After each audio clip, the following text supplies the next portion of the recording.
ಆಮೇಲೆ ರೂಮ್ಗಳಿಗೆಲ್ಲ room freshener ಬಳಸಬೇಡಿ, ಯಾವುದು ಕೆಮಿಕಲ್ ಇರಬಾರ್ದು, ಎಲ್ಲ ಆರ್ಗ್ಯಾನಿಕ್. ಧೂಪ ಹಾಕಿ ಅಗರಬತ್ತಿ ಹಚ್ಚಿ, ಓಕೆ? ನೋ ರೂಮ್ ಫ್ರೆಶ್ನರ್, ಅರ್ಥ ಮಾಡ್ಕೊಳ್ಳಿ. ಹಾಂ, ಇನ್ಮೇಲಿಂದ ಭೂಮಿಕಾ ಅವ್ರಿಗೆ ಕೇಸರಿ ಮಿಕ್ಸ್ ಮಾಡಿರೋ ಬಾದಾಮಿ ಹಾಲೇ ಕೊಡಬೇಕು. ಅತಿಯಾದ ಖಾರ ಎಣ್ಣೆ ಇದ್ಯಾವುದು ಅವ್ರ ಊಟದಲ್ಲಿ ಇರಬಾರ್ದು. ಸಾತ್ವಿಕವಾದ ಫುಡ್ ಕೊಡಬೇಕು, ಅವ್ರ ದೇಹಕ್ಕೆ ಶಕ್ತಿ ಕೊಡುವಂಥದ್ದು ಇರಬೇಕು. ಅದೆಲ್ಲ ಡಯಟಿಷಿಯನ್ ಅಡ್ವೈಸ್ ಪ್ರಕಾರನೇ ಆಗಬೇಕು. ನಾನು ಆಮೇಲೆ ಅವ್ರ ಕೈಲಿ ಕಮ್ಯುನಿಕೇಟ್ ಮಾಡಿಸ್ತೀನಿ. ಯಾವಾಗ ಏನು ಕೊಡಬೇಕು, ಎಷ್ಟೆಷ್ಟು ಕೊಡಬೇಕು ಎಲ್ಲನೂ ಅದರ ಪ್ರಕಾರನೇ ಆಗಬೇಕು. ಗೈಡೆನ್ಸ್ ಪ್ರಕಾರನೇ ಡೈಲಿ ಊಟ ತಿಂಡಿ ಅಡುಗೆ ಎಲ್ಲ ಆಗಬೇಕು. ಏನೋ ಆಗತ್ತೆ ಅಂತ ಅನ್ಕೊಂಡ್ರೆ ಇನ್ನೇನೋ ಆಗ್ತಾ ಇದೆ. ಎಲ್ಲ ನನಗೆ ಬೇಡದೇ ಇರೋದೇ ಆಗ್ತಾ ಇದೆ. ಈ ಗೌತಮ್ನ ಎಲ್ಲಿಗೆ ಸುಮ್ಮನೆ ಬಿಡಬಾರ್ದು. ಎಲ್ರಿಗೂ ಮಾಡಿದ್ದನ್ನು ಅವ್ರು ಕೊಡೋ ಹಾಗಿಲ್ಲ, ಅವ್ರಿಗೆ ಸಪ್ರೇಟಾಗಿ ಮುತುವರ್ಜಿ ವಹಿಸಿ ಮಾಡಬೇಕು. ಯಾಕೆಂದ್ರೆ ಅವ್ರ ಹೊಟ್ಟೆಯಲ್ಲಿ ಬೆಳೀತಾ ಇರೋದು ದೀವಾನ್ ವಂಶದ ಕುಡಿ, ಅದು ನಿಮ್ಗಳಿಗೂ ಗೊತ್ತಿರಲಿ. ಸೊ ಏನು ಹೆಚ್ಚು ಕಡಿಮೆ ಆಗಬಾರ್ದು, ಎಲ್ಲ ಪರ್ಫೆಕ್ಟ್ ಆಗಿರಬೇಕು. ಓಕೆ,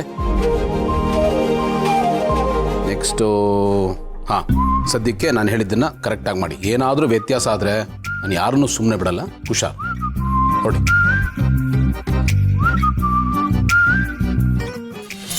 ಏನಿದೆಲ್ಲ ಏನು ನೀವು ಕ್ಯಾರಿಂಗ್ ಅಲ್ವಾ, ಹಾಗಾಗಿ ಮನೇನ ಹೇಗೆ ಇಟ್ಕೋಬೇಕು, ನಿಮ್ಮನ್ನು ಹೇಗೆ ನೋಡ್ಕೋಬೇಕು, ಏನು ಮಾಡಬೇಕು ಏನು ಮಾಡಬಾರ್ದು ಎಲ್ಲನೂ ಹೇಳ್ತಾ ಇದ್ದೆ. ನಿಮ್ಮ ಭಾಷೆಯಲ್ಲಿ ಹೇಳೋದಾದ್ರೆ ಕ್ಲಾಸ್ ತೊಗೋತಾ ಇದ್ದೆ. ಅವ್ರಿಗಷ್ಟೇ ಅಲ್ಲ, ನಿಮಗೂ ಇನ್ಸ್ಟ್ರಕ್ಷನ್ಸ್ ಇದೆ. ನನಗ? ಹೌದು. ಇನ್ಮೇಲೆ ನೀವು ಬೇಕಾಬಿಟ್ಟು ಈ ಸುಂಟ್ರ ಗಾಳಿ ಥರ ಎಲ್ಲ ಓಡಾಡಂಗಿಲ್ಲ. ನಾಜೂಕಾಗಿ ತಂಗಾಳಿ ಥರ ಇರಬೇಕು ನಿಮ್ಮ ಮೂಮೆಂಟು. ಹೇಗೆ ಗೊತ್ತಾ, ಈ ಬೆಣ್ಣೆಲಿ ಕೂದಲು ತೆಗಿತಾರಲ್ಲ ಹಾಗಿರ್ಬೇಕು ನಿಮ್ಮ ಮೂಮೆಂಟು. ಜೋರಾಗಿ ಓಡೋದು, ಧಡಕ್ಕಂತ ಧುಮ್ಕೋದು, ಆಮೇಲೆ ಜರ್ಕ್ ಕೊಡೋದು, ಬಗ್ಗೋದು, ಏಳೋದು, ಭಾರ ಹೊರೋದು ಯಾವುದು ಮಾಡೋ ಹಾಗಿಲ್ಲ, ನಿಷಿದ್ಧ. ನೀವು ಮಹಾರಾಣಿ ಥರ ಇರಬೇಕು. ಮನಸ್ಸಿಗೆ ನೋವು ಮಾಡ್ಕೋಬಾರ್ದು, ಹಾಗೆ ಮೈಕೈಗೂ ನೋವು ಮಾಡ್ಕೋಬಾರ್ದು. ಓಕೆ, ನಾಜೂಕಾಗಿರ್ಬೇಕು ನೀವು.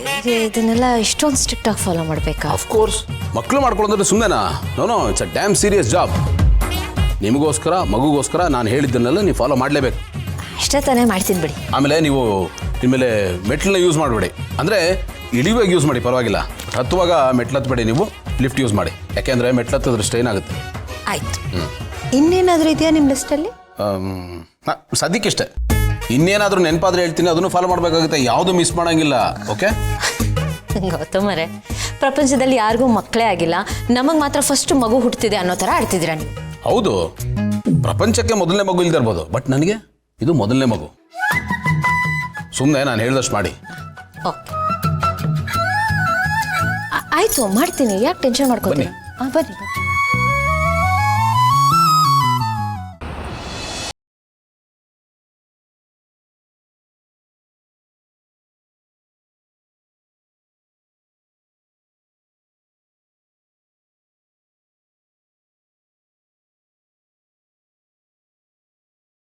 ಹಳೇದೆ, ಆದ್ರೂ ಈಗಲೂ ಅದು ನನ್ನ ಮನಸ್ಸನ್ನ ಕೊರಿತಾನೆ ಇದೆ ಮಾಮ್ಸ್. ಏನು ನೀನ್ ರೋದ್ನೆ? ಸ್ವಲ್ಪ ಬಿಡಿಸಿ ಹೇಳು ಅಳಿಮಯ್ಯ. ಇನ್ನೇನಿರುತ್ತೆ ಮಾಮ್ಸ್ ನನ್ನ ರೋದ್ನೆ? ನಿನಗೆ ಗೊತ್ತಿಲ್ವಾ? ಹಕ್ಕಿನ ಪ್ರಶ್ನೆ. ಇಷ್ಟು ದೊಡ್ಡ ಮನೇಲಿ ನಮ್ಮ ಸ್ಥಾನ ಏನು ಅನ್ನೋ ಪ್ರಶ್ನೆ, ನಾವು ಈ ಮನೆಗೆ ಏನು ಅನ್ನೋ ಪ್ರಶ್ನೆ. ಲೈಫಾ ಮಾಮ್ಸ್ ನಮ್ದು? ನಮ್ದು ಒಂದು ಬಾಳ ನಾಯಿ ಪಾಡು. ಓ, ಅದು ಹಳೆ ಗಾಯ ಕಣ. ಅಳಿಮಯ್ಯ, ಅದನ್ನ ಮತ್ತೆ ಕೆದಕ್ಲೇಬೇಕು ಮಾಮ್ಸ್. ಇಷ್ಟು ದಿನ ಆಸ್ತಿ ನಮ್ಮ ಪಾಲಕ್ಕೆ ಬರುತ್ತೆ ಅಂತ ನಾವೇನೇನೋ ಸ್ಕೆಚ್ ಹಾಕೊಂಡು ಕೂತ್ಕೊಂಡ್ರೆ, ಈಗ ಕಾಂಪಿಟೇಷನ್ ಆಗಿ ಇನ್ನೊಬ್ಬ ಹುಡ್ಕೋತಾ ಇದ್ದಾನಲ್ಲ, ಉರಿಯಲ್ವಾ ನಮ್ಗೆ? ನಾವೇನು ಈ ಮನೇಲಿ ಇಷ್ಟು ದಿನ ಅಣ್ಣ ಅತ್ತಿಗೆ ಅಂತ ಅವರಿಬ್ರು ಚಾಕ್ರಿ ಮಾಡಿದ್ದಾಯ್ತು, ಈಗ ಹುಟ್ಟೋ ಮಗು ಚಾಕ್ರಿ ಮಾಡ್ಬೇಕಾ ನೆಕ್ಸ್ಟ್ ನಾವು? ಹ್ಞೂ ಅಳಿಮಯ್ಯ, ಚಿಕ್ಕಪ್ಪ ಅಂತ ಓಡ್ ಬಂದ್ರೆ ಅಂಡು ತೊಳಿಬೇಕಾಗತ್ತೆ. ಅದೇ ಮಾಮ್ಸ್ ನನಗೂ ಉರಿತಾ ಇರೋದು. ಇನ್ನು ಎಷ್ಟು ದಿನ ಅಂತ ಇವ್ರು ಚಾಕ್ರಿ ಮಾಡ್ಕೊಂಡು ಬಿತ್ತಿರ್ಬೇಕು ನಾವು? ಇವ್ರ ಹಂಗಲ್ಲ, ಇನ್ನು ಎಷ್ಟು ದಿನ ಅಂತ ಇರ್ಬೇಕು ನಾವು? ಇಂಡಿಪೆಂಡೆಂಟ್ ಆಗೋದು ಯಾವಾಗ? ಹೆಸರಿಗಷ್ಟೇ. ನೋಡೋದಕ್ಕೆ ಮಾತ್ರ ನಾವು the great royal Diwan family members. ಆದರೆ ಈ ಮನೇಲಿ ಗುಲಾಮ್ರ ಥರ ಬದುಕ್ತಾ ಇದೀವಲ್ಲ ಮಾಮ್ಸ್ ನಾವು. ಇದು ಒಂದು ಜನ್ಮನ, ಇದು ಒಂದು ಬಾಳ. ನಾಚಿಕೆ ಆಗುತ್ತೆ ಅಲ್ಲ? ಮಾಮ್ಗೆ ಬೇರೆ ಯಾರೂ ಸಿಗ್ಲಿಲ್ವ ಮದುವೆ ಆಗೋದಕ್ಕೆ? ಈ ಅಪ್ಪನೇ ಆಗ್ಬೇಕಿತ್ತೋ? ಸಾಯೋದು ಸತ್ತ, ಸರಿಯಾಗಿ ಬಿಟ್ಬಿಟ್ಟು ಸತ್ತ. ಅವನ ಬದಲು ಬೇರೆ ಯಾವನಾದ್ರೂ ಮದುವೆ ಆಗಿದ್ರೆ ಕಾಲ್ ಮೇಲೆ ಕಾಲ್ ಹಾಕೊಂಡು ಜುಮ್ ಅಂತ ರಾಯಲ್ ಆಗಿ ಬದುಕ್ಬೋದಿತ್ತು ನಾವು. ಏನು ಸುಖ ಆಯ್ತು ನಮ್ಮ ಮದುವೆ ಆಗಿ? ಏನೂ ಇಲ್ಲ. ಹುಟ್ಟಿಸ್ದ ಭಿಕ್ಷೆ ಬೇಡಿ ಅಂತ ಬಿಟ್ಬಿಟ್ಟು ಹೋದ. ಸೂಟು ಬೂಟು ಹಾಕೊಂಡು ಭಿಕ್ಷೆ ಬೇಡ್ತಿರೋ ರಾಯಲ್ ಫ್ಯಾಮಿಲಿ ಮೆಂಬರ್ಸ್ ನಾವು, the great Diwan family members. ಇಷ್ಟೆಲ್ಲ ಆಗಿರೋದು ಸತ್ತು ಸ್ವರ್ಗದಲ್ಲಿ ಮೇಲೆ ನೆಮ್ಮದಿಯಾಗಿದ್ದಾನಲ್ಲ ಅವ್ನು ನಮ್ಮಪ್ಪ ಅನ್ನಿಸ್ಕೊಂಡವನು ಅವನಿಂದಾನೆ. ಏನೋ ಮಾತಾಡ್ತೀಯ, ಸ್ವಲ್ಪ ಗೌರವ ಇರಲಿ. ಎಷ್ಟಾದ್ರೂ ನಿನ್ನ ಅಪ್ಪ ಕಣು, ನಿನ್ನ ಅಮ್ಮನ ಕಿವಿ ಬಿದ್ದರೆ ಏನಾಗುತ್ತೆ ಗೊತ್ತೇನೋ ನಿಂಗೆ? ಅಳೆಮಯ್ಯ, ಒಂದು ಮಾತು ಹೇಳ್ತೀನಿ ಕೇಳಿಸ್ಕೊ. ಅವಳು ಏನು ಬೇಕಾದ್ರೂ ಸಹಿಸ್ಕೋತಾಳೆ. ಆದರೆ ನಿನ್ನ ಅಪ್ಪನ ಬಗ್ಗೆ ಒಂದೇ ಒಂದು ಮಾತಾಡಿದ್ರು ನಿನ್ನ ಕಥೆ ಅಷ್ಟೇ. ಅವರು ಅಂದರೆ ಅಷ್ಟು ಅಭಿಮಾನ ಪ್ರೀತಿ ಕಣೋ ಅವಳಿಗೆ. ಅವ್ರು ತುಂಬ ಒಳ್ಳೆಯವರೇ ಕಣೋ ನನ್ನ ಭಾವ. ನೋಡು, ಕೆಲವು ಅನಿವಾರ್ಯತೆಗಳಿಂದ ತಪ್ಪುಗಳಾಗಿರ್ಬೋದು. ಅಳೆಮಯ್ಯ, ನೀನು ಅವ್ರ ಬಗ್ಗೆ ಇಷ್ಟು ಹಗುರವಾಗಿ ಮಾತಾಡಬಾರ್ದು ಕಣೋ, ಅದು ತಪ್ಪಾಗುತ್ತೆ ಪುಟ. ಏನು ತಪ್ಪು ಮಾಮ್ಸ್? ಯಾವ ತಪ್ಪು ಇಲ್ಲ. ಯಾವ ಸೀಮೆ ಮನುಷ್ಯ ಮಾಂಸ ಅವನು? ಕಣ್ಣಾರ ನೀನು ನೋಡ್ತಿದ್ದೆ ತಾನೆ ನಮ್ಮನ್ನು ಎಂಥ ಸ್ಥಿತಿಲಿ ಇಟ್ಬಿಟ್ಟು ಹೋಗಿದ್ದಾನೆ ಅಂತ. ಇಷ್ಟಾದ್ಮೇಲೂ ಇಲ್ಲ ಅಪ್ಪ ನೀನೇ ನನ್ನ ದೇವರು ಅಂತ ಅವ್ನ ಫೋಟೋನ ತಲೆ ಮೇಲೆ ಇಟ್ಕೊಂಡು ಮೆರೆಸ್ಬೇಕಾ ನಾನು? ಚಾನ್ಸೇ ಇಲ್ಲ ಮಾಮ್. ಈ ಎದೆ ಬಗ್ದು ನೋಡಿದ್ರು ಅಪ್ಪ ಅನ್ನೋ ಹೆಸರಲ್ಲಿ 1 ಗ್ರಾಮು ಕೂಡ ಮರ್ಯಾದೆ ಸಿಗೋದಿಲ್ಲ ನಿನಗೆ. ಅಷ್ಟು ಹೇಟ್ ಮಾಡ್ತೀನಿ ನಾನು ಅವನನ್ನ. ಯಾಕಂದ್ರೆ ನಮ್ಮ ಅಪ್ಪ ಅನ್ನಿಸ್ಕೊಂಡು ಕೈಗೆ ಭಿಕ್ಷೆ ಆಯ್ತು, ಅದಕ್ಕೆ ಚೊಂಬು ಕೊಟ್ಬಿಟ್ಟು ಹೋಗಿದ್ದಾನೆ. ಅದಕ್ಕೆ ಬ್ಲಡಿ ಅಪ್ಪ ಅವನು. ಲೇ, ಅಪ್ಪ ಕೈ ಕೊಟ್ರೇನೋ, ನಿಮ್ಮನ್ನ ಪ್ರೀತಿಯಿಂದ ಕೈ ಹಿಡಿದಕ್ಕೆ ಅಮ್ಮ ಇದ್ದಾಳಲ್ಲ, ಇನ್ನೇನು ಬೇಕು ನಿಂಗೆ? ನೋಡು, ನಿಮ್ಗಳ ಜೊತೆ ಅಮ್ಮ ಅನ್ನೋ ಶಕ್ತಿ ಇದೆ, ಅದು ತುಂಬ ಪವರ್ಫುಲ್ ಶಕ್ತಿ. ನೆನ್ಪಿಟ್ಕೋ, ಮಕ್ಕಳಿಗೋಸ್ಕರ ಎಂಥ ಯುದ್ಧ ಬೇಕಾದ್ರೂ ಮಾಡ್ತಾಳೆ ಕಣೋ. ಮತ್ತೆ ಅದರಲ್ಲಿ ಶತಾಯ ಗತಾಯ ಗೆದ್ಕೊಂಡ್ಬರ್ತಾಳೆ. ಅಳಿಮಯ್ಯ, ಮಕ್ಕಳ ವಿಷಯಕ್ಕೆ ಬಂದರೆ ಅಮ್ಮ ಅನ್ನೋಳು ಹಸಿದು ಹುಲಿ ಆಗ್ತಾಳೆ. ಮಾಮ್ಸ್, ನಿನಗೆ ಏನು ಬೇಕಾದರೂ ಹೇಳೋದನ್ನ ಕೇಳೋ ಸ್ಥಿತಿಯಲ್ಲಿ ನಾನಿಲ್ಲ. ನನಗೆ ನಂಬಿಕೆ ಬರ್ತಾ ಇಲ್ಲ. ಇದೀಗೆ ಕಂಟಿನ್ಯೂ ಆದರೆ ನಮ್ಮ ಸ್ಥಿತಿ ಫೈನಲ್ ಆಗಿ ಏನಾಗುತ್ತೆ ಗೊತ್ತಾ? ಅಣ್ಣ ಹಾಕೋ ಜುಜುಬಿ ಬಿಸ್ಕೆಟ್ನ ಬಾಯಲ್ಲಿ ಕಚ್ಕೊಂಡು ಇಷ್ಟೇ ನಮ್ಮ ಹಣೆ ಬರ ಅಂತ ಸೈಲೆಂಟ್ ಆಗಿರ್ಬೇಕಾಗತ್ತೆ. ಅದಕ್ಕೆ ನಾನು ರೆಡಿ ಇಲ್ಲ. ಅದಕ್ಕೆ ನಂದೇ ಒಂದು ಡಿಸಿಷನ್ ತಗೊಂಡಿದ್ದೀನಿ ನಾನು. ನಿನ್ನ ತಂಗಿ ಅಂದರೆ ನನ್ನ ಮಾಮ್ ಏನು ಮಾಡ್ತಾಳೋ ಬಿಡ್ತಾಳೋ ನಂಗೆ ಅದು ಬೇಕಾಗಿಲ್ಲ. ಆದರೆ ನಾನು ಮಾತ್ರ ನೋಡ್ಕೊಂಡು ಸುಮ್ಮನೆ ಇರೋದಿಲ್ಲ. ಆ ಮಗುಗೆ ನಾನೇ ಒಂದು ಗತಿ ಕಾಣಿಸ್ತೀನಿ. ಅದಂತೂ ಫಿಕ್ಸ್, ಮಿಸ್ಸೇ ಇಲ್ಲ.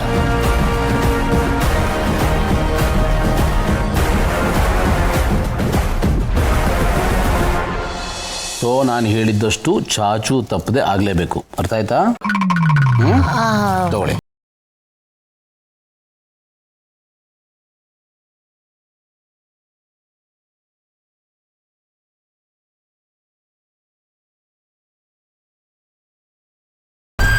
ಅಯ್ಯೋ, ಚೆನ್ನಾಗಿದೆ, ತುಂಬ ಚೆನ್ನಾಗಿ. ಅಷ್ಟೇ, ನೀವು ಅಷ್ಟೇ ತುಂಬಾ ಗುಡ್ ಬಾಯ್ ಗೌತಮ್ ಅವರೇ. Thank you. ನೀವು ಎಷ್ಟು ಚೆನ್ನಾಗಿ ಕೇರ್ ತಗೋತೀರಾ. Thank you so much. ಹಾಗೆ ನೀವು ಹೇಳಿದ್ರಲ್ಲ ನಿಮ್ಮ ಲಿಸ್ಟು, ಅದನ್ನು ಸೀರಿಯಸ್ ಆಗಿ ಫಾಲೋ ಮಾಡಬೇಕಾ? ಅಫ್ಕೋರ್ಸ್. ನಾನೇನು ತಮಾಷೆ ಹೇಳ್ದೆ ಅನ್ಕೊಡ್ರಾ? ಇಲ್ವಾ? ಇಷ್ಟೊಂದು ಸೀರಿಯಸ್ ವಿಷಯನ ನೀವು ತಮಾಷೆ ಅನ್ಕೋತಾ ಇದ್ದೀರಲ್ಲ? I am dam serious. ನಾನು ಬಾಯಿ ಮಾತು ಹೇಳ್ತಾ ಇಲ್ಲ, ಎಲ್ಲನೂ ಕಟ್ಟುನಿಟ್ಟಾಗಿ ಫಾಲೋ ಆಗಲೇಬೇಕು.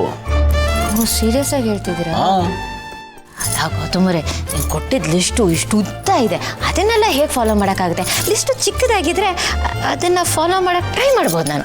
ನೀವೇನ್ರಿ ಟೀಚರಾಗಿ ಸ್ಟೂಡೆಂಟ್ ಥರ ಆಡ್ತಿರಲ್ಲ? ನೋಡಿ, ನಿಮ್ಮ ಒಳ್ಳೇದಕ್ಕೆ ಹೇಳ್ತಾ ಇರೋದು. ಮಗುನ ಹೊತ್ತು ಹಡಿಬೇಕಾಗಿರೋದು ನೀವು, ನಾನಲ್ಲ. ಬೇರೆ ಆಪ್ಷನ್ಸ್ ಇಲ್ಲ. ನೀವು ಇದನ್ನು ಫಾಲೋ ಮಾಡಲೇಬೇಕು. ಹೀಗಿದ್ದಾಗಲೇ ಎಲ್ಲ ಸಲೀಸಾಗೋದು. ನೀವು ಮತ್ತು ಮಗು ಹೆಲ್ದಿಯಾಗಿರೋದು ಎಲ್ಲ ನಿಮ್ಮ ಕೈಲಿದೆ. ನೀವು ಹೇಗಿರ್ತೀರಾ ಅನ್ನೋದ್ರ ಮೇಲೆ ಎಲ್ಲ ಡಿಪೆಂಡ್ ಆಗಿದೆ. ಗೊತ್ತು, ಆದರೆ ಏನು ಆದರೆ? ಅಲ್ಲ, ಲಿಸ್ಟಲ್ಲಿ ಒಂಚೂರು ಕನ್ಸೆಷನ್ ಕೊಟ್ಟರೆ. Nothing doing. ಈ ವಿಷಯದಲ್ಲಿ ನಾನು ಟೀಚರು, ನೀವು ಸ್ಟೂಡೆಂಟು. ಓಕೆ, ನಾನು ಕೊಟ್ಟಿರೋ ಹೋಮ್ವರ್ಕ್ನ ನೀವು ಮಾಡಿದಾಗ್ಲೇ ಈ ಹೆರಿಗೆನೋ ಎಕ್ಸಾಮಲ್ಲಿ ನೀವು ಪಾಸ್ ಆಗೋದು, ಒಳ್ಳೆ ರಿಸಲ್ಟ್ ಬರೋದು. ಅರ್ಥ ಮಾಡ್ಕೊಳ್ಳಿ. ಯಾಕೆ ನಿಮ್ಮ ಮುಖ ಹಾಗೆ ಮಾಡ್ಕೋತೀರಾ? ನೀವು ಆರಾಮಾಗಿರ್ಲಿ ಅಂತ ನಾನು ಹೇಳ್ತಾ ಇರೋದು. ಗೊತ್ತು. ಗೊತ್ತಿದ್ಮೇಲೆ ಇದು ಯಾಕೆ ಇಷ್ಟೊಂದು ಬೇಜಾರು ಮಾಡ್ಕೋತಾ ಇದ್ದೀರಾ? ನೀವು ಒಳ್ಳೆ ಮಕ್ಕಳ ಥರ ಆಟ ಮಾಡ್ತೀರಲ್ರಿ. ಅದು ಹಾಗೇನೆ. ನನ್ನ ಹೊಟ್ಟೆಯಲ್ಲಿ ಮಗು ಇದೆ ಅಂದಮೇಲೆ ನಾನು ಮಗು ಥರನೇ ಆಡ್ತೀನಿ. ಇದ್ರಲ್ಲಿ ನಾನು ಮಾಡಿದ್ದೇನಿಲ್ಲ, ಎಲ್ಲ ಸಹವಾಸ ದೋಷ. ನನ್ನ ಮಗು ಮೇಲೆ ನೀವು ಆರೋಪ ಹೊರಿಸ್ತಾ ಇದ್ದೀರಾ? ಆರೋಪ ಹೊರಿಸ್ತಿಲ್ಲ ನಾನು, ಇಟ್ಸ್ ಎ ಫ್ಯಾಕ್ಟ್. ಭೂಮಿಕಾ, ನಿಮಗೆ ಗೊತ್ತು, ಈ ಮನೇಲಿ ಹುಟ್ಟೋ ಮೊದಲನೇ ಮಗು ನಮ್ಮ ಅಪ್ಪನೇ ಆಗಿರ್ತಾರೆ ಅನ್ನೋ ನನ್ನ ಸೆಂಟಿಮೆಂಟು. ಮಹಿಮಾ ವಿಷಯದಲ್ಲಿ ನಿಜ ಆಗುತ್ತೆ ಅಂದ್ಕೊಂಡೆ, ಹಾಗಾಗಲಿಲ್ಲ. ಮಲೆ ವಿಷಯದಲ್ಲೂ ನಿರಾಸೆ ಆಯಿತು. ಅದಕ್ಕೆ ನಾನು ನಿಮ್ಮ ವಿಷಯದಲ್ಲಿ ಇಷ್ಟೊಂದು ಸ್ಟ್ರಿಕ್ಟ್ ಆಗಿರೋದು. ಯಾವುದೇ ಕಾರಣಕ್ಕೂ ಯಾವ ತೊಂದರೆನೂ ಆಗಬಾರ್ದು. ಪ್ಲೀಸ್ ನಾನು ಹೇಳಿದ್ದನ್ನು ನೀವು ಫಾಲೋ ಮಾಡಲೇಬೇಕು, ನೆಗ್ಲೆಕ್ಟ್ ಮಾಡಿಬಿಡಿ. ಭೂಮಿಕಾ, ನೀವು ಹೊತ್ತಿರೋದು ಬರೀ ಮಗು ಅಷ್ಟೇ ಅಲ್ಲ, ನಮ್ಮೆಲ್ಲ ನಿರೀಕ್ಷೆನ, ಹರಕೆನ, ಆಸೆನ, ಅದು ನಿಮ್ಗೆ ಗೊತ್ತಿರಲಿ. ನೀವು ವರಿ ಮಾಡ್ಕೋಬೇಡಿ, ನಾನು ಕೇರ್ಫುಲ್ ಆಗಿರ್ತೀನಿ, ನೀವು ಹೇಳ್ದ ಹಾಗೆ ಮಾಡ್ತೀನಿ. ಗುಡ್. ಜ್ಯೂಸ್ ಕುಡಿ. Start with the juice. ಅಜ್ಜಿ ಕರೀತಿದೆ, ನಾನು ಆಮೇಲೆ ಹೋಗ್ತೀನಿ, ನೀವು ಕುಡಿ.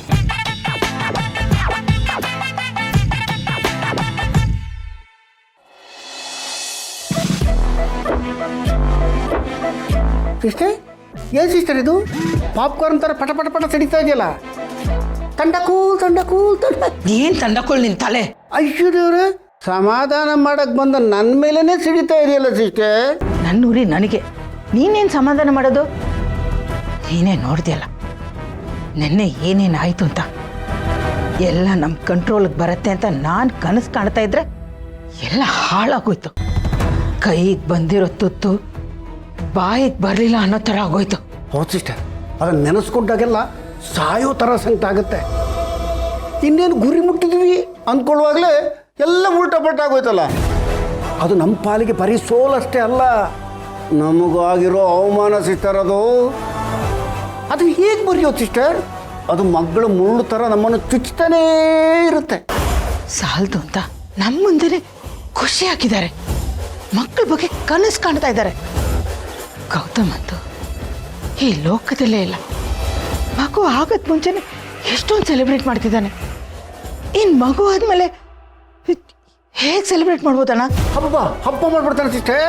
ಅಂಬಾರಿ ಥರ ಮಗುನ ತಲೆ ಮೇಲೆ ಕೂರಿಸ್ಕೊಂಡು ಊರೆಲ್ಲ ಮೆರೆಸ್ತಾನೆ. ಅದೇ ಅಣ್ಣ ನನಗೆ ಯೋಚನೆ ಆಗ್ತಾ ಇರೋದು. ಮಗು ಆದಮೇಲೆ ಅವನು ನಮ್ಮನ್ನೆಲ್ಲ ಮರ್ತು ಬಿಡ್ತಾನೆ. ಆಗ ಅವನ ಫಸ್ಟ್ ಪ್ರಯಾರಿಟಿ ಅವನ ಮಗು ಮತ್ತು ಹೆಂಡತಿ, ಅವನ ಸಂಸಾರ. ನಾವೆಲ್ಲ ಏನೂ ಅಲ್ಲ ಅನ್ನೋ ಥರ ಆಗ್ಬಿಡ್ತೀವಿ. ಹಾಗಾಗಕ್ಕೆ ನನಗಿಷ್ಟ ಇಲ್ಲ ಅಣ್ಣ. ಗೌತಮ್ಗೆ ಈ ಮನೆಯಲ್ಲಿ ಏನೇನಿದೆಯೋ ಅದೆಲ್ಲ ನನ್ನ ಮಕ್ಕಳಿಗಾಗಬೇಕು. ಅವನಿಗೆ ಮಕ್ಕಳು ಆಗದೆ ಇದ್ದಿದ್ರೆ ಅವನದಂತ ಏನೆಲ್ಲ ಇದೆಯೋ ಅದೆಲ್ಲ ನನ್ನ ಮಕ್ಕಳಿಗೆ ಬರ್ತಾಯಿತ್ತು. ಆದರೆ ಈಗ ಅದೆಲ್ಲ ಅವನ ಮಗು ಕೊಡ್ತಾನೆ. ತನ್ನ ಮಗು ಅನ್ನೋ ವ್ಯಾಮೋಹ ಹುಟ್ಟತ್ತೆ. ಅದಕ್ಕೆ ಭೂಮಿಕಾ ಏನಾದರೂ ತುಪ್ಪ ಸುರಿದ್ರು ಅಂತ ಇಟ್ಕೋ, ನಾನು, ನನ್ನ ಮಕ್ಕಳು, ನೀನು, ನಾವೆಲ್ಲರೂ ಅವನು ಹಾಕೋ ಭಿಕ್ಷೆ ಮೇಲೆ ಬದುಕಬೇಕಾಗತ್ತೆ. ಖಂಡಿತ ಸಿಸ್ಟರ್, ಖಂಡಿತ. ನಮಗೆ ಧ್ವನಿನೇ ಇರಲ್ವಲ್ಲ. ಅವನು ಏನು ಹೇಳ್ತಾನೋ ಅದನ್ನು ಕೇಳಿಸ್ಕೊಂಡು ತೆಪ್ಪಗೆ ಬಿದ್ದಿರಬೇಕಾಗತ್ತೆ. ಅವನು ಕೊಟ್ಟಷ್ಟು ತಗೋಬೇಕು. ಯಾಕೆ ಅಂತ ಕೇಳೋ ಹಕ್ಕಿರಲ್ಲ. ಯಾಕೆಂದರೆ ನಿನಗೂ ನಿನ್ನ ಮಕ್ಕಳಿಗೂ ಮಾನ್ಯತೆನೇ ಇಲ್ವಲ್ಲ. ಏನನ್ನ ಹೇಳ್ತಾ ಇದೀಯಾ? ಇರೋ ವಿಷಯನೇ ಹೇಳ್ತಾ ಇದ್ದೀನಿ ಸಿಸ್ಟರ್. ಇದು ನಗ್ನ ಸತ್ಯ. ಅದಕ್ಕೆ ಬಟ್ಟೆ ತೋರ್ಸೋಕ್ಕಾಗಲ್ವಲ್ಲ. ನೀನು ನನ್ನ ಭಾವನೆ 2ನೇ ಹೆಂಡತಿನೇ ಆಗಿರ್ಬೋದು, ಆದರೆ ಅದಕ್ಕೆ ಯಾವ ದಾಖಲೆನೂ ಇಲ್ವಲ್ಲ. ಅಲ್ಲಿಂದ ಇಲ್ಲಿ ತನಕ ಈ ಮನೇಲಿ ಇದೆಯಾ, ಅದು ಬಿಟ್ಟರೆ ಬೇರೇನೂ ಇಲ್ಲ ಸಿಸ್ಟರ್.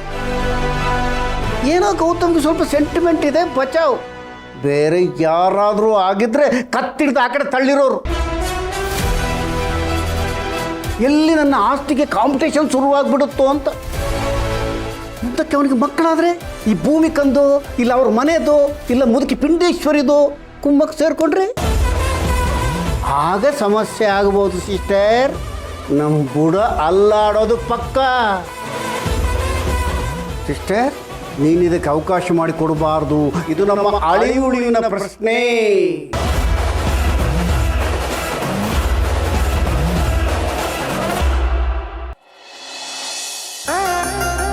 ಗುಂಡ ನಿಂತ್ಕೋ.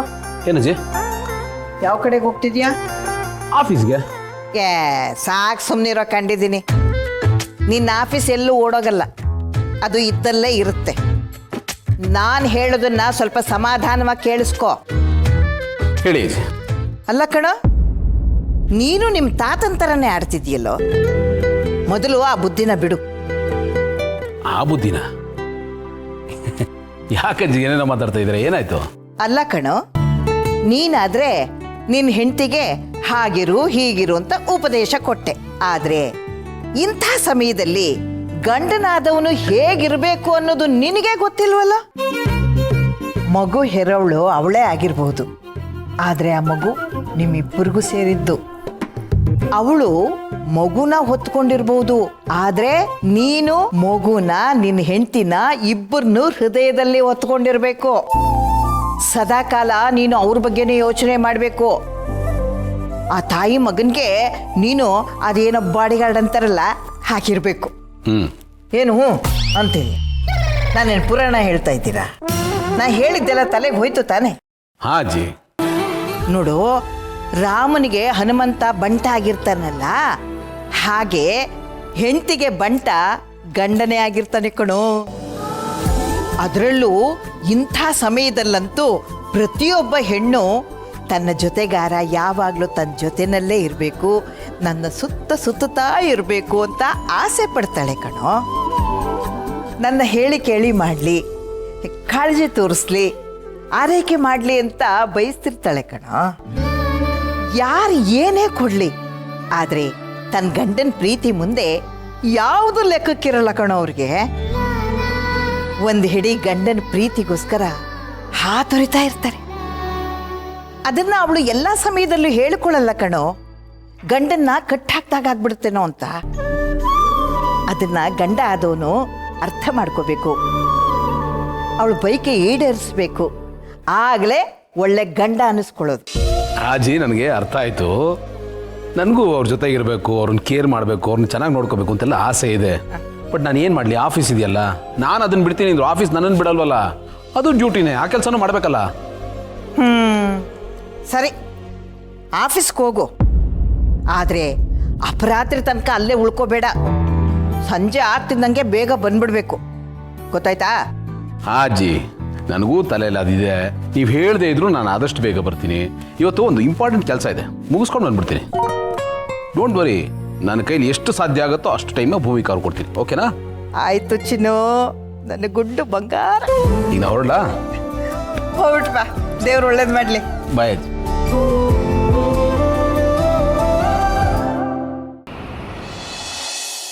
ಅಂಕಲ್, ವಿಲನ್ ಅಂಕಲ್, ಸ್ವಲ್ಪ ನಾನು ಹೇಳೋದನ್ನ ಕೇಳ್ತೀರಾ? ನೀನು ಸುಮ್ಮನೆ ಇದ್ದು ಬಿಡು, ನನ್ನನ್ನು ಸಮಾಧಾನ ಮಾಡಕ್ಕೆ ಬರಬೇಡ ನೀನು. ಅಲ್ಲ, ಈಗೇನು ಹೇಳಿ ಏನು ಬಂತು ಹೇಳು? ಹಾಂ, ಎಲ್ಲ ಮುಗ್ದೋದ್ಮೇಲೆ ಏನು ಮುಗ್ದೋಗಿಲ್ಲ ಅಂಕಲ್. ಇಲ್ಲಿ ನೀವು ಯಾಕೆ ಎಷ್ಟೊಂದು ಅಪ್ಸೆಟ್ ಆಗಿದ್ದೀರಾ? ಸಮಾಧಾನ ಮಾಡ್ಕೊಳ್ಳಿ, ಯಾವುದು ಏನೂ ಕೈ ಮೀರಿ ಹೋಗಿಲ್ಲ. ಕೈ ಮೀರಿ ಹೋಗಿಲ್ಲ ಅಂತ ಹೇಳ್ಬೇಡ, ನಿನ್ನ ಕೈಲಿ ಏನೂ ಆಗಲಿಲ್ಲ ಅಂತ ಒಪ್ಕೋ. ಏನು ಅಂಕಲ್ ಹೀಗೆ ಹೇಳ್ತಾ ಇದ್ದೀರಾ? ಇನ್ನೇನಪ್ಪ ಹೇಳಬೇಕು? ಹಾಂ, ದೊಡ್ಡದ ಬಿಲ್ಡಪ್ ತೊಗೊಂಡ್ಬಿಟ್ಟೆ, ಹಾಗೆ ಮಾಡ್ಬಿಡ್ತೀನಿ ಹೀಗೆ ಮಾಡ್ಬಿಡ್ತೀನಿ ಅಂತ. ಹೊಸ ಅದಕ್ಕೆ ತಂದ್ಬಿಟ್ಟು ಅವಳನ್ನ ನಿನ್ನ ಕಡೆ ಬರೆಸ್ಕೊಂಡ್ಬಿಟ್ಟು ಅಣ್ಣನ ರಾಜ್ಯಭಾರಕ್ಕೆ ಫುಲ್ ಸ್ಟಾಪ್ ಇಡ್ತೀನಿ ಅಂತ ಹೇಳ್ದೆ. ಕೊನೆಗೆ ನಿನ್ನ ತಲೆ ಮೇಲೆ ನೀನೇ ಕಲ್ಚಪ್ರಿ ಹೇಳ್ಕೊಳ್ಳೋ ಥರ ಮಾಡಿದ್ಯಾ. ಅಂಕಲ್ ಈಗಂತದ್ದು ಏನಾಯ್ತು ಅಂತ ಒಪ್ಕೋತೀನಿ. ಇನ್ನೊಂದು ಮದುವೆ ಆಗಬೇಕಿತ್ತು, ಅದು ಆಗಲಿಲ್ಲ, ಅದು ನಮ್ಮ ಸೋಲೆ, ಇಟ್ಸ್ ಆರ್ ಫೇಲ್ಯೂರ್, ನಾನು ಒಪ್ಕೋತೀನಿ. ಬಟ್ ನೀವು ಹೇಳೋ ರೇಂಜ್ಗೆ ಚಪ್ಟಿ ಕಲ್ನೆಲ್ಲ ತಲೆ ಮೇಲೆ ಹೇಳ್ಕೊಳ್ಳೋವಂಥದ್ದೆಲ್ಲ ಏನೂ ಆಗಿಲ್ಲ ಅಂಕಲ್. ಇಲ್ಲಿ ಒಂದೊಂದು ಸಾರಿ ನೀನು ಮಾತಾಡೋದನ್ನು ಕೇಳಿಬಿಟ್ರೆ ನೀನೇನು ದಡ್ಡನ ಥರ ಇರೋ ಬುದ್ಧಿವಂತರ ಅಥವಾ ಬುದ್ಧಿವಂತನ ಥರ ಇರೋ ದಡ್ಡನ ಒಂದು ಅರ್ಥ ಆಗಲ್ಲ. ಸ್ವಲ್ಪ ಬುದ್ಧಿ ಖರ್ಚು ಮಾಡಿ ಯೋಚನೆ ಮಾಡಿ ನೋಡು, ನಿಮ್ಮ ಅಣ್ಣ ಬೇರೆ ಥರನೇ ಆಗ್ತಾನೆ ಇನ್ನು ಮುಂದೆ. ಅದು ಮಗುವಿನ ಪವರ್. ಮಗು ಬರಬೇಕಾದ್ರೆ ಒಂದೇ ಬರೋದಿಲ್ಲ, ತನ್ನ ಜೊತೆ ಮೋಹ, ಪ್ರೇಮ, ವ್ಯಾಮೋಹ ಎಲ್ಲವನ್ನು ಅಂಟಿಸ್ಕೊಂಡು ಬಂದ್ಬಿಡುತ್ತೆ. ಎಷ್ಟೇ ಆಗಲಿ ತನ್ನ ರಕ್ತ ಅನ್ನೋ ಸೆಡಿತಾ ಇರುತ್ತೆ. ಆಮೇಲೆ ನಿಂದು ನಾಯ್ಪಾಡು ಮುಂದೆ ಹೋಗ್ತಾ ಹೋಗ್ತಾ ಇನ್ನೂ ಕಷ್ಟ ಆಗುತ್ತೆ. ಅದೇನು ಅಂತ ಬಾಯ್ಬಿಟ್ಟು ಹೇಳೋದಿಲ್ಲ ನಾನು, ನೀನು ಅರ್ಥ ಮಾಡ್ಕೊ. ಸುಮ್ಮನೆ ರೀ ಅಂಕಲ್, ಆ ಥರದ್ದೆಲ್ಲ ಏನೂ ಆಗಲ್ಲ. ಸುಮ್ಮನೆ ಏನೇನೋ ಹೇಳಿ ಟೆನ್ಷನ್ ಕ್ರಿಯೇಟ್ ಮಾಡಿಬಿಡಿ ನೀವು. ನಾನು ಟೆನ್ಷನ್ ಕ್ರಿಯೇಟ್ ಮಾಡ್ತಾ ಇಲ್ಲ, ಮುಂದೆ ಕರುವಿದೆ, ಆಕ್ಸಿಡೆಂಟ್ ಜೋನು, ಎಚ್ಚರವಾಗಿರು ಅಂತ ಹೇಳ್ತಾ ಇದ್ದೀನಿ. ಯಾಕೆಂದರೆ ಮಗು ಜೊತೆ ಸ್ವಾರ್ಥನೂ ಹುಟ್ಕೊಳ್ಳುತ್ತೆ, ತಾನು ತನ್ನದು ಅನ್ನೋದು ಹುಟ್ಕೊಳ್ಳುತ್ತೆ. ಆಗ ನಿಮ್ಮ ಅಣ್ಣನಿಗೆ ತಮ್ಮಂದಿರು, ತಂಗಿದಿರು ಯಾರೂ ಬೇಕಾಗೋದಿಲ್ಲ. ಆಗ ಅವನು ನಿಮ್ಮ ಬಗ್ಗೆ ಕ್ಯಾರೇ ಅನ್ನೋಲ್ಲ. ತಾನು, ತನ್ನ ಹೆಂಡತಿ, ತನ್ನ ಮಕ್ಕಳು, ಇಷ್ಟೇ ಅವನ ಪ್ರಪಂಚ ಆಗ್ಬಿಡುತ್ತೆ. ಒಂದು ಕಡೆ ಹೊಸ ಸಂಬಂಧ ಬಂದು ಸೇರ್ಕಂತು ಅಂತಂದರೆ ಇನ್ನೊಂದು ಕಡೆ ಹಳೆಯ ಸಂಬಂಧದ ಕೊಂಡಿ ಸಡ್ಲ ಆಯ್ತು ಅಂತಲೇ ಅರ್ಥ. ಆ ಕಡೆ ಮಗು ಜೊತೆ ಅವನ ಅಟ್ಯಾಚ್ಮೆಂಟ್ ಜಾಸ್ತಿ ಆಗ್ತಾ ಆಗ್ತಾ ಇದ್ದಂಗೆ ನಿಮ್ಮ ಕಡೆ ಡಿಟ್ಯಾಚ್ ಆಗ್ತಾ ಹೋಗ್ತಾನೆ. ಇಷ್ಟು ಹೇಳಿದ ಮೇಲೂ ಏನೂ ಆಗೋದಿಲ್ಲ ಅಂಕಲ್ ಅಂತ ನೀನೇನಾದರೂ ಹೇಳಿದ್ರೆ ನಿನ್ನ ಹಣೆ ಬರ ಏನಾನ ಮಾಡ್ಕೊಂತ ನಾನು ಸುಮ್ಮನಿರ್ಬೇಕಾಗತ್ತೆ. ರೆಸ್ಟ್ ಇನ್ ಪೀಸ್ ಅಂತ ಹೇಳಬೇಕಾಗತ್ತೆ. ಇಲ್ಲ, ನಮ್ಮ ಅಪ್ಪನ ಆಸ್ತಿಗೆ ಯಾವತ್ತಿದ್ರು ನಾವೇ ವಾರಸುದಾರರು. ಅದು ನಮಗೇ ಸೇರಬೇಕು. ಅದನ್ನ ಬೇರೆ ಯಾರು ಅನುಭವಿಸೋದಕ್ಕೆ ನಾನಂತೂ ಬಿಡೋದಿಲ್ಲ. ಮಗು ಬರುತ್ತಾ? ಬರ್ಲಿ, ಸಂಸಾರ ಬೆಳೆಯುತ್ತಾ ಒಂದು ಬೆಳೀಲಿ. ಆದ್ರೆ ಅದಕ್ಕೆ ಏನು ಗತಿ ಕಾಣಿಸ್ಬೇಕು ಅಂತ ನನಗೆ ತುಂಬಾ ಚೆನ್ನಾಗಿ ಗೊತ್ತು. ಕಾಣಿಸ್ತೀನಿ. ನೀನೇನು ಮಾಡ್ತೀಯೋ ಬಿಡ್ತೀಯೋ ನನಗೆ ಗೊತ್ತಿಲ್ಲ. ನಾನಂತೂ ಆ ಮಗು ಆಗೋದಕ್ಕೆ ಬಿಡೋದಿಲ್ಲ.